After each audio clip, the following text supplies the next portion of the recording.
The threat from terrorism is real and will destroy anyone or anything that tries to harm us. Those are the words from U.S. President Barack Obama in a rare televised national address from the Oval Office. This comes after a radicalized Muslim couple killed 14 people in a mass shooting in California last week. Our Kwon Jang Ho brings us the details.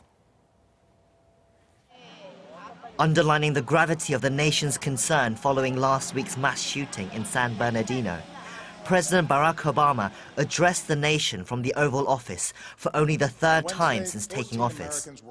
He began by acknowledging that the shootings were an act of terrorism, but that so far there has been no evidence of overseas influence or of a larger cell in the U.S. The threat from terrorism is real, but we will overcome it. We will destroy ISIL and any other organization that tries to harm us. The president went on to lay out his plans for defeating ISIS, including continued use of airstrikes, providing assistance to local forces, and working with international allies on military action and intelligence. But he ruled out deploying ground troops to fight ISIS in Syria or Iraq. But they also know that if we occupy foreign lands, they can maintain insurgencies for years, killing thousands of our troops, draining our resources, and using our presence to draw new recruits. He also called on Congress to address issues on gun control.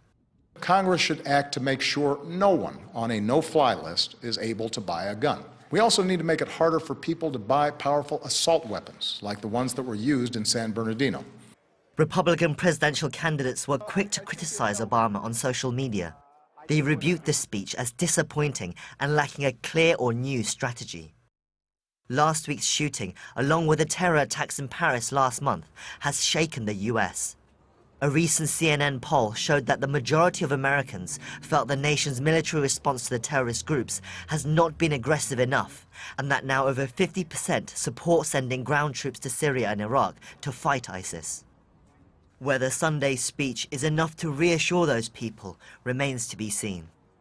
Kwon Jang Ho, Arirang News.